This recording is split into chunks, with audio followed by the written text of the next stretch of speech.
I missed the corporate party because an urgent deal pulled me out of state, the kind of trip you take believing you're protecting the future.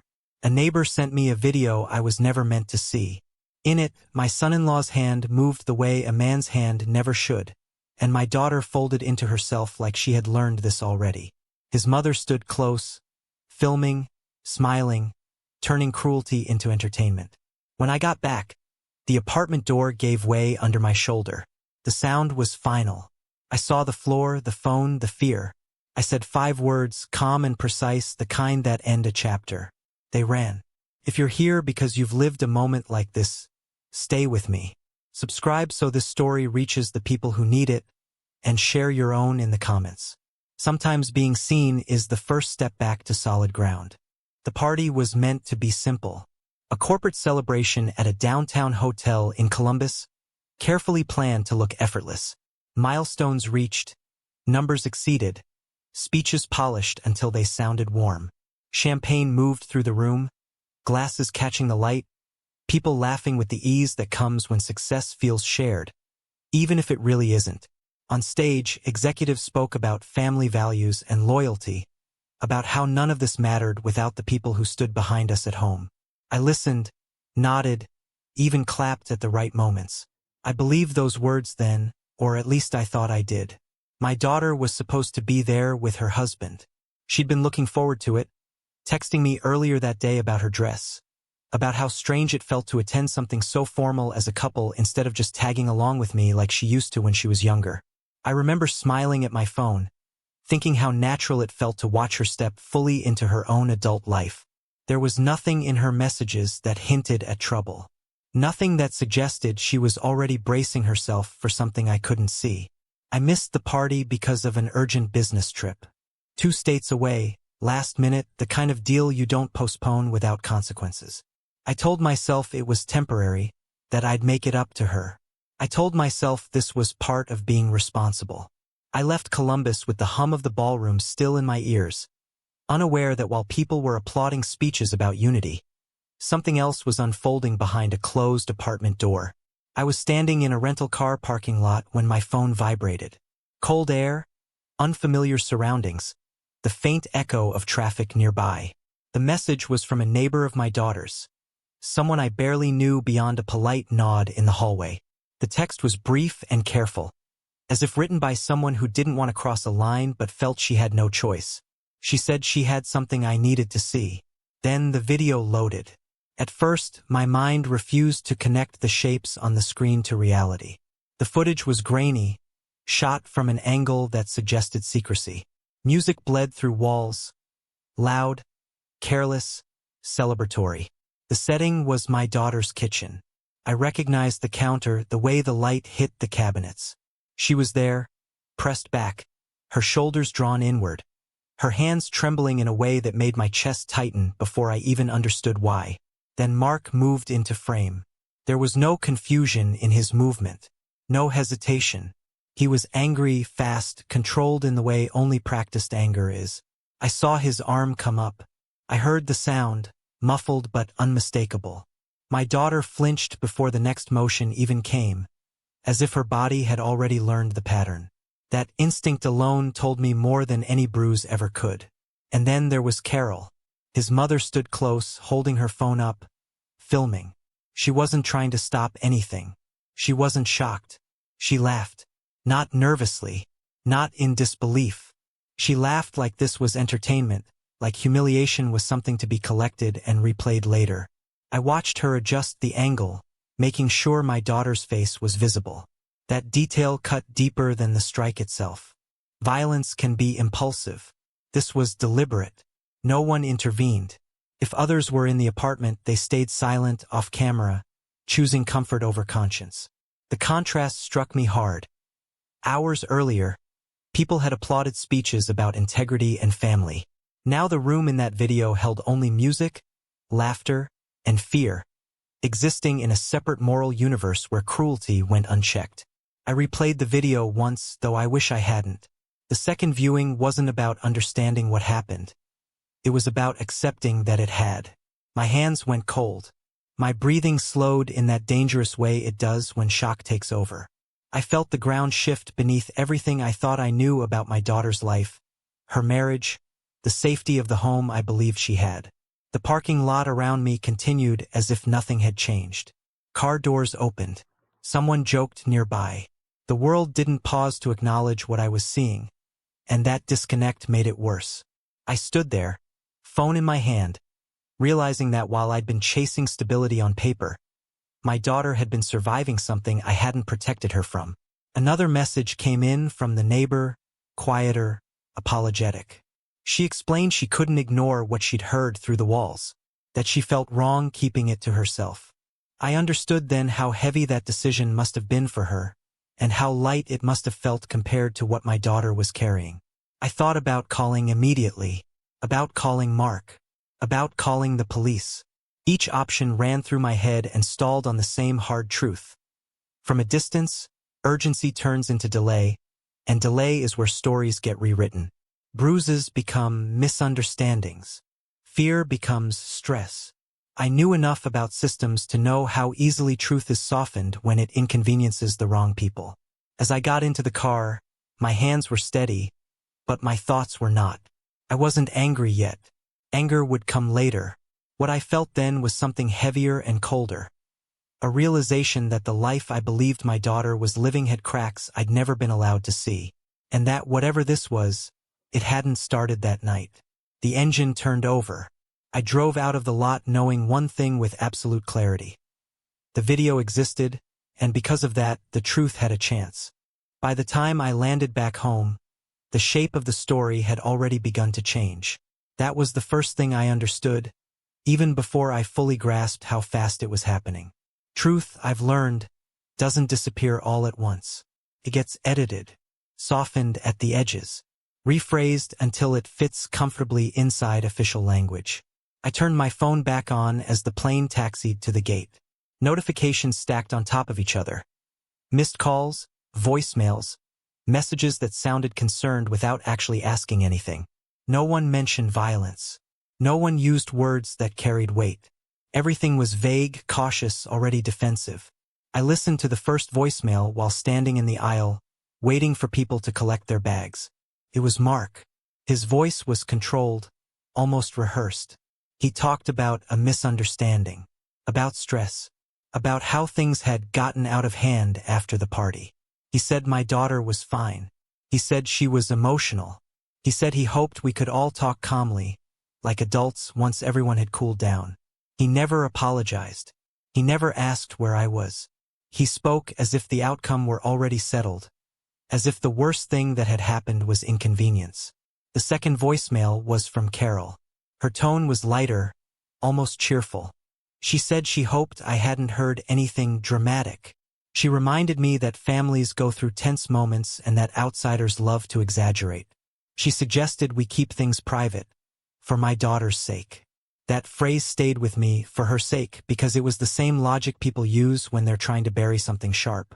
At baggage claim, I checked my email and found what I hadn't expected to arrive so quickly. A summary of a police report. Not the full report, just a preliminary account. Neat paragraphs, neutral language, no adjectives that might suggest urgency or harm. It described a domestic disturbance call. Alcohol involved. Elevated voices. No serious injuries observed. No immediate threat assessed. The situation had been de-escalated. I read it twice, then a third time, standing there with my suitcase at my feet. The words felt clinical, detached from the reality I'd watched on that video. My daughter's fear had been translated into phrasing that suggested inconvenience. Violence had been reduced to a bullet point. The absence of intervention had become proof that nothing serious had occurred. That was when I understood they hadn't just reacted quickly. They had prepared. By the time my daughter could have slept, Mark's family had already hired a lawyer. I didn't know his name yet, but I could feel his presence in the wording of the report, in the careful symmetry of the narrative.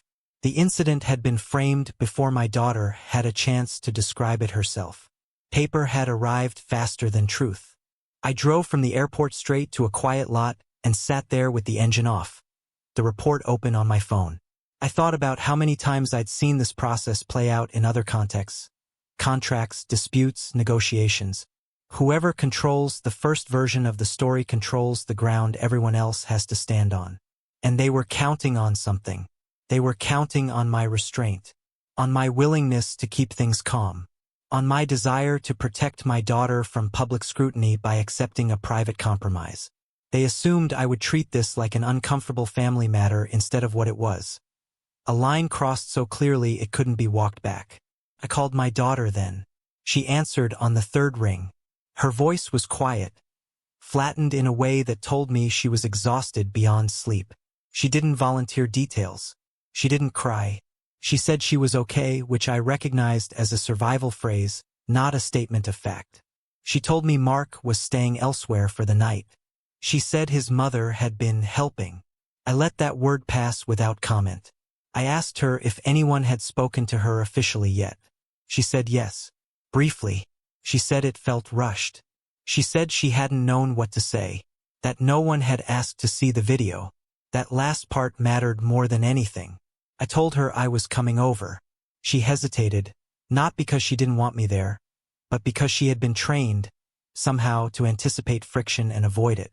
I told her I'd see her soon and ended the call before she could talk herself into politeness. As I drove, I thought about how easily systems accommodate people who know how to use them. Mark's family understood procedures. They understood timing. They understood how to create enough doubt, early enough that later truth would sound reactive. They weren't trying to prove innocence. They were trying to make accountability inconvenient.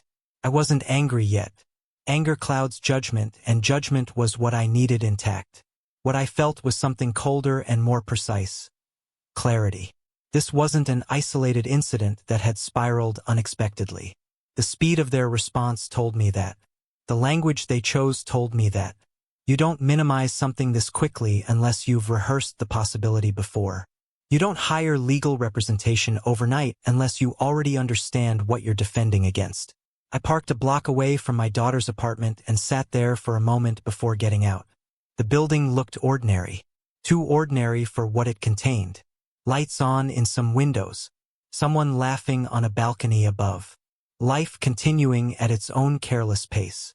I looked again at the report on my phone and saw it for what it was. A first draft meant to replace memory. A procedural betrayal dressed up as order. They thought the story was already written. I didn't knock. That decision wasn't dramatic. It wasn't even conscious. By the time I reached my daughter's apartment door, knocking felt like pretending I was still operating under normal rules. Normal rules had already been broken. The hallway was quiet in the way apartment buildings get late at night. Muted footsteps somewhere above, a television murmuring through a wall, the faint smell of cleaning solution lingering in recycled air. I stood there for a second, listening. From inside her apartment, I could hear movement. Not panic, not tension. Laughter. Casual, unguarded laughter, the kind that assumes it owns the space it occupies. That sound did something to me. I tried the handle. Locked. I saw the chain slide slightly as someone inside checked it, then pulled it tight again. A choice was being made on the other side of that door, and it wasn't one that included my daughter's safety. I stepped back once. Just once. The door frame splintered under my shoulder with a sharp crack that echoed down the hallway. The chain tore loose, metal snapping against wood, and the door swung inward hard enough to hit the wall. The sound was final, unmistakable. A sound you don't forget, because it tells everyone involved that the situation has changed and there is no polite version of what comes next. Inside, time seemed to slow in a way that only happens when the truth stops hiding.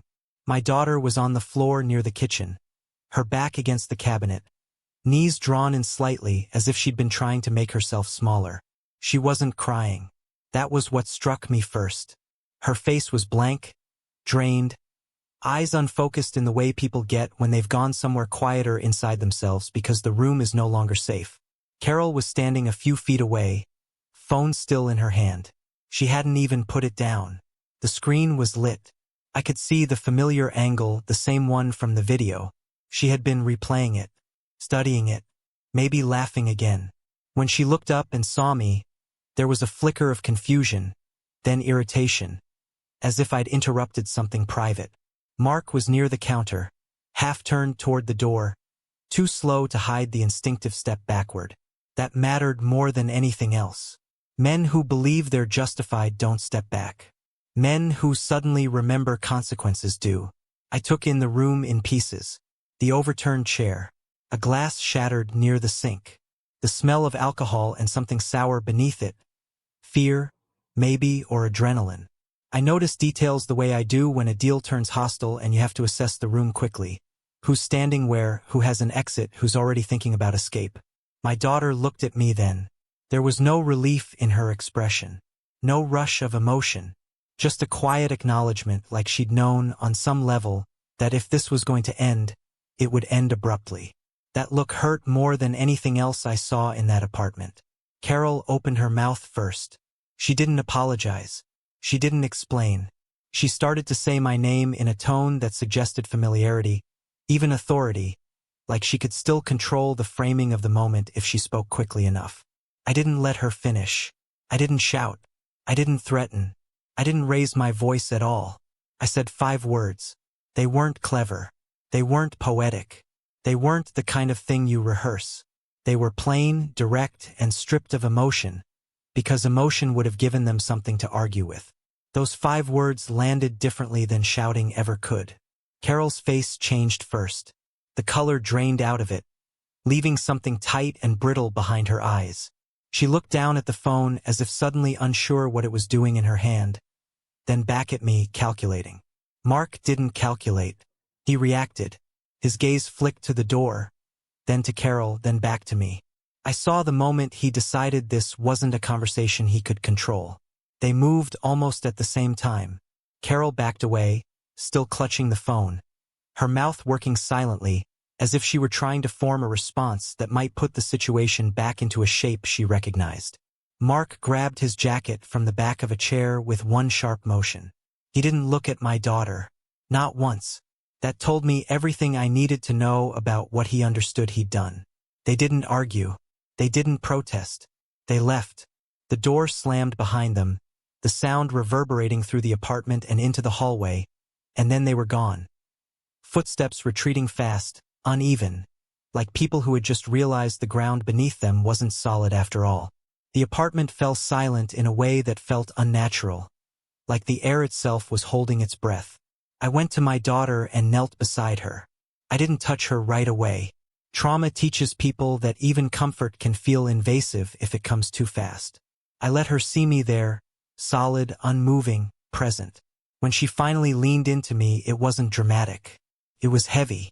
The weight of someone who had been holding themselves together too tightly for too long.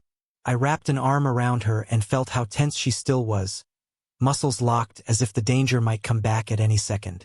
I told her she was safe, not as a promise about the world, but as a statement about that moment, about that room, about my presence. Outside, somewhere down the hallway, an elevator dinged. Someone laughed. Life continued.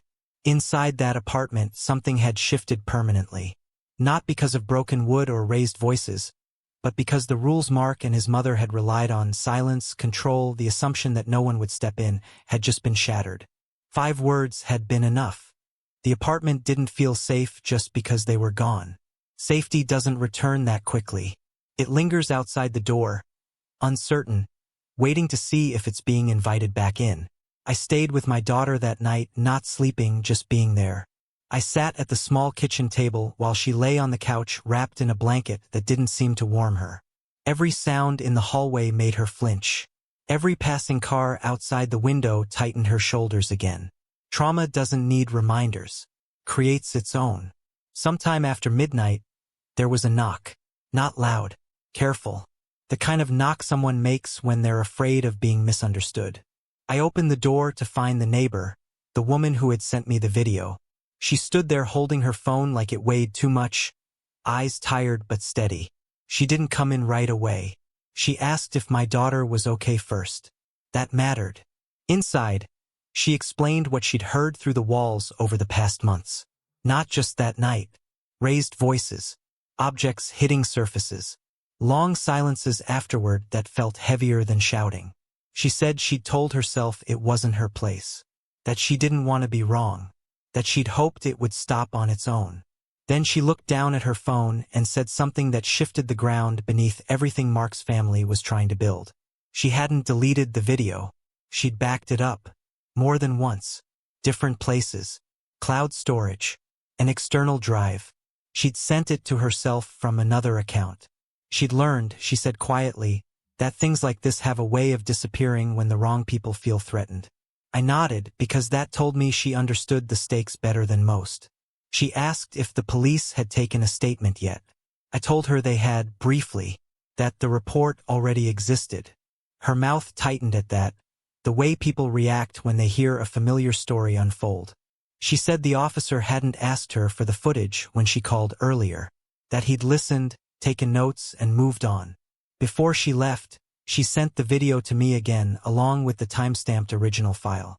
She also sent herself a copy in front of me, so there would be no confusion later about who had what. No secrecy. No leverage held alone. That was the first crack.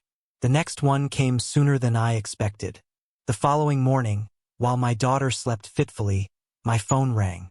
Unknown number. I let it go to voicemail. The message was from someone who'd been at the corporate party in Columbus. A colleague, though not a close one. He said he'd heard rumors and wanted to clarify something. He said he hadn't known whether to get involved, but something about the way things were being described didn't sit right with him.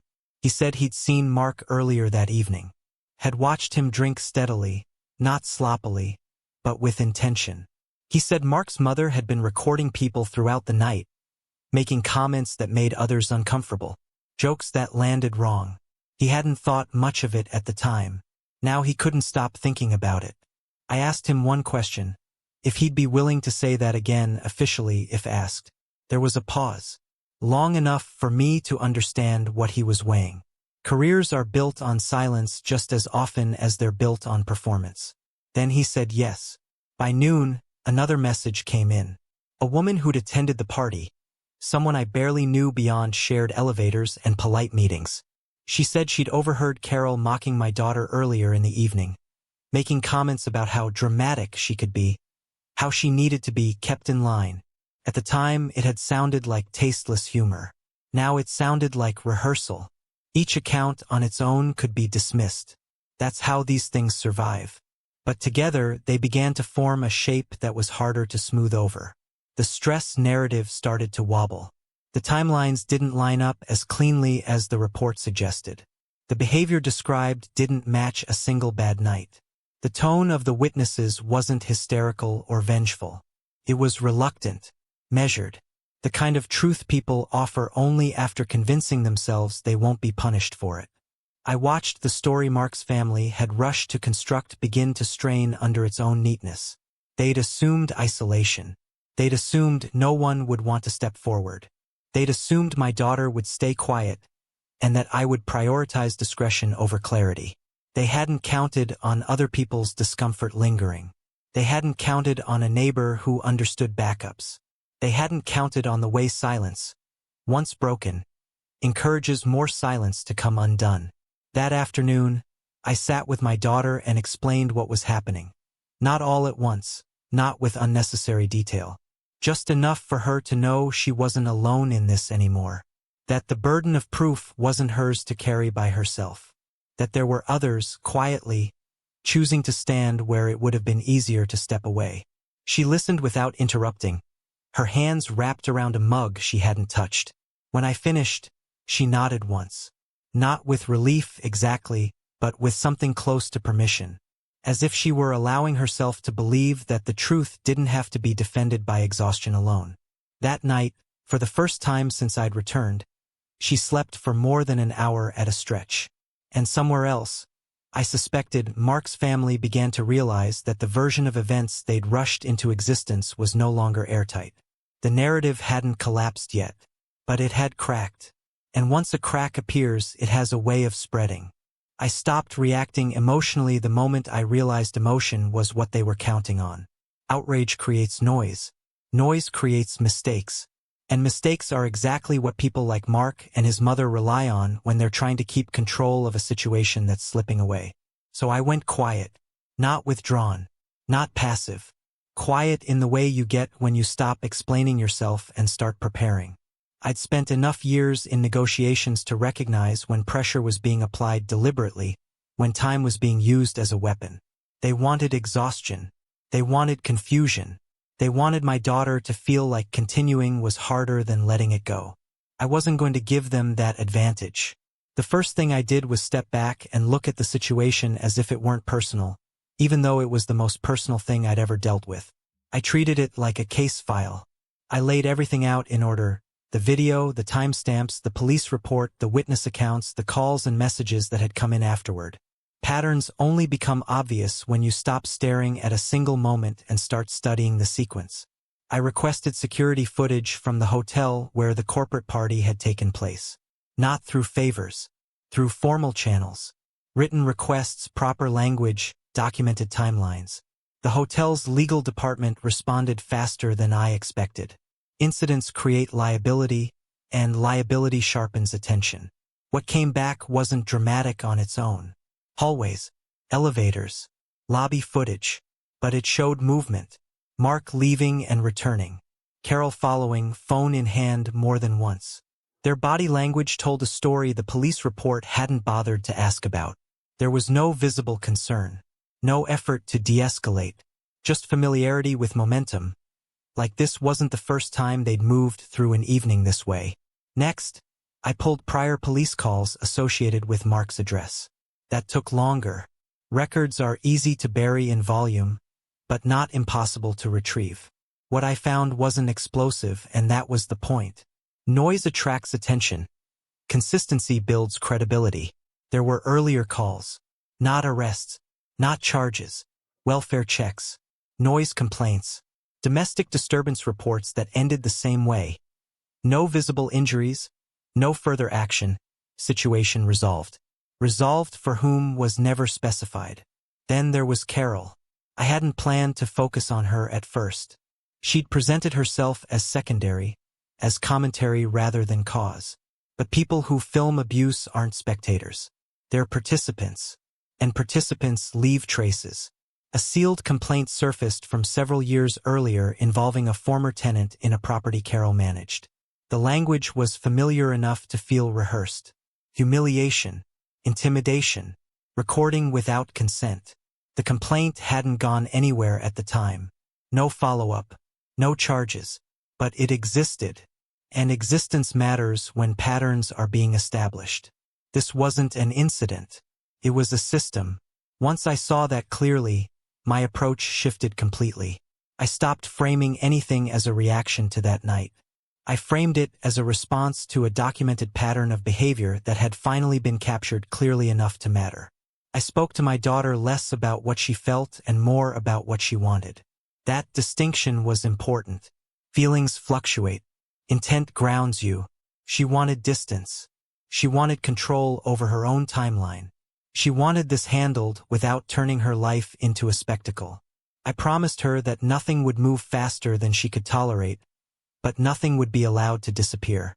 Behind the scenes, I organized everything. Not just digitally, physically. Printed files, labeled folders, redundant copies. The kind of preparation that sends a signal without making threats. The kind that tells people you are not improvising. When Mark's lawyer finally reached out, the tone was polite, exploratory. He suggested mediation. He suggested misunderstandings. He suggested that public escalation would be damaging for everyone involved. I listened without interrupting. I let him finish. Then I told him, calmly, that we weren't discussing interpretations yet. We were discussing facts. Facts don't argue. Facts wait. I didn't mention the neighbor. I didn't mention the backups. I didn't mention the prior reports or the hotel footage. There's no advantage in revealing your full hand early.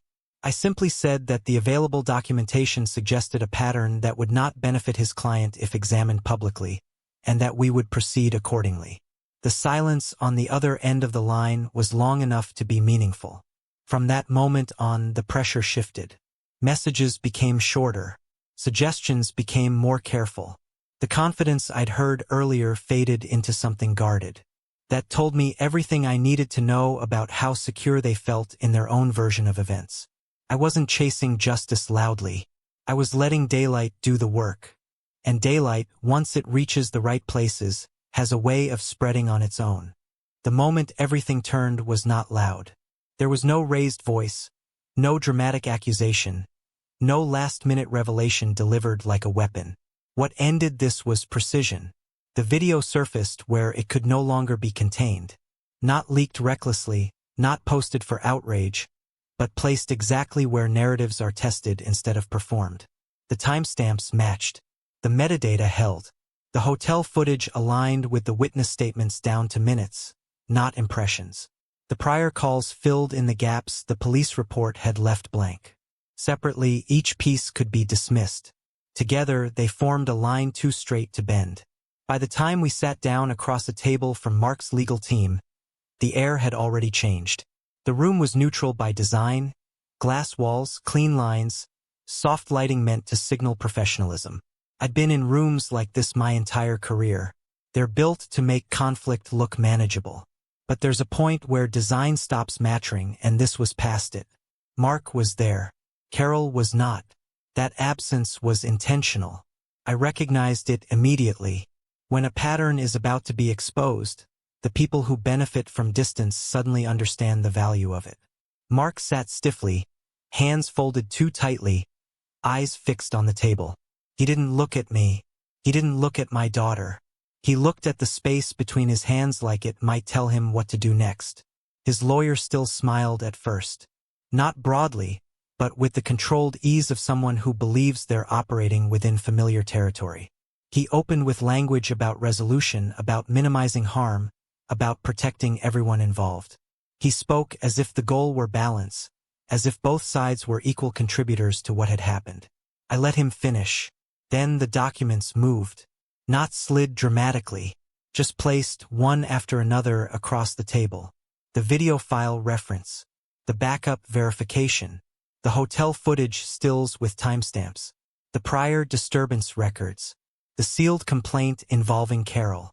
Each page landed softly, but the cumulative sound was unmistakable. Paper doesn't argue. It accumulates. The lawyer stopped smiling somewhere around the third document.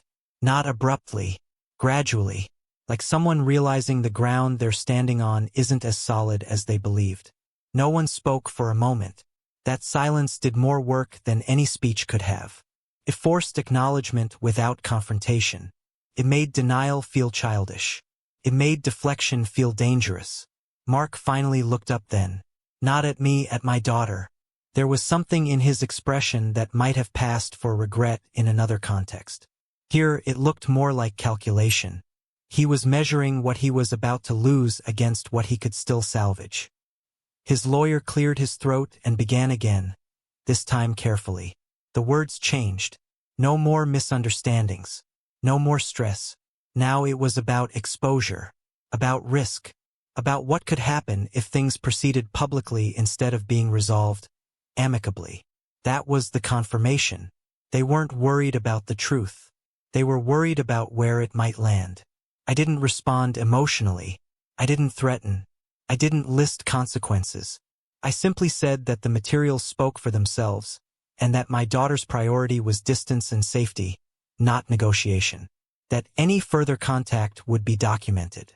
That any attempt to reshape the narrative again would only add to the existing record. The lawyer nodded slowly. Mark said nothing. There was no dramatic confession. No apology worth remembering. Just an understanding, settling heavily into the room, that the leverage had shifted completely and irreversibly. The meeting ended without ceremony. Chairs moved. Folders closed. Hands were not shaken. Outside, the day continued the way days always do. Cars passing, people on phones, the world indifferent to the fact that something had just collapsed quietly inside a glass-walled room. My daughter exhaled only after we were in the car. Not relief exactly. Something closer to release. The tension in her shoulders eased a fraction. Enough to tell me she felt the change even if she couldn't fully trust it yet. Neither Mark nor his family reached out again. The lawyer did, once more, with different language and fewer assumptions. Arrangements were made. Boundaries were formalized. Silence replaced pressure. There was no victory speech. There didn't need to be, because when the truth is allowed to stand unedited, it doesn't need decoration. It simply takes up the space it was always meant to occupy. The aftermath didn't arrive with drama. Came quietly the way real endings usually do. No headlines. No public reckoning. Just a series of small, deliberate decisions that added up to distance. My daughter moved out first. Not in a rush, not in the middle of the night, not as an escape. She planned it carefully, chose a new city where no one knew her as someone's wife or someone's problem. She packed only what mattered. Clothes, books, a few pieces of furniture that still felt like hers. She left behind the apartment that had taught her too much about silence. When she locked the door for the last time, she didn't look back. That mattered too.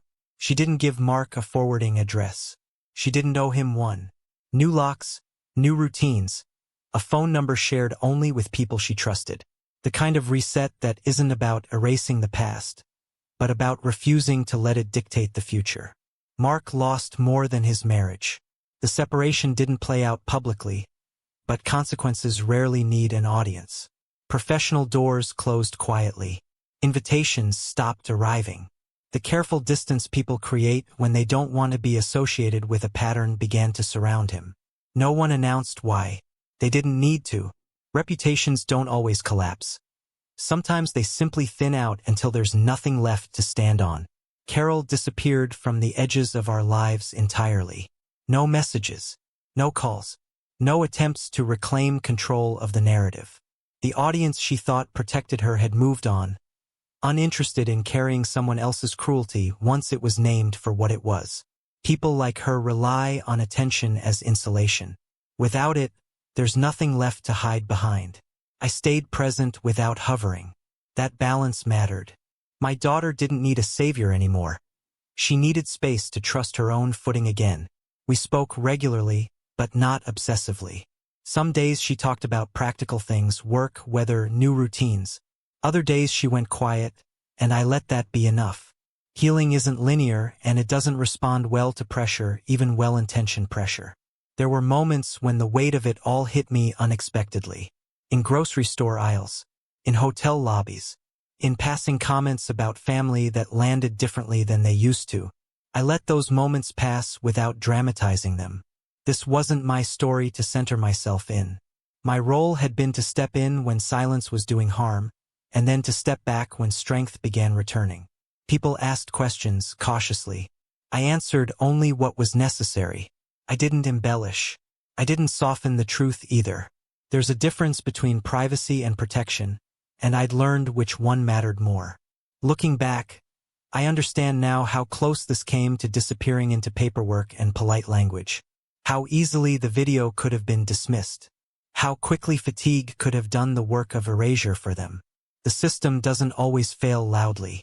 Sometimes it simply waits for everyone to get tired. That's why I didn't raise my voice that night. That's why I said only 5 words. They weren't meant to punish. They weren't meant to threaten. They were meant to mark a boundary so clearly it couldn't be misinterpreted. A line that said this ends here and not on your terms. I don't revisit that apartment in my mind anymore. I don't replay the video. I don't need to. The purpose of evidence is not obsession. It's closure. Once it has done its job, it deserves to rest. My daughter is rebuilding something quieter now. Not perfect. Not untouched. But hers. She laughs more easily. She trusts her instincts again. She doesn't apologize for taking up space. Watching that has been enough. Some justice is loud. The kind that feeds on spectacle and demands witnesses. The kind that lasts is calm. It restores balance without asking for applause. It closes doors and lets people walk forward without dragging the past behind them.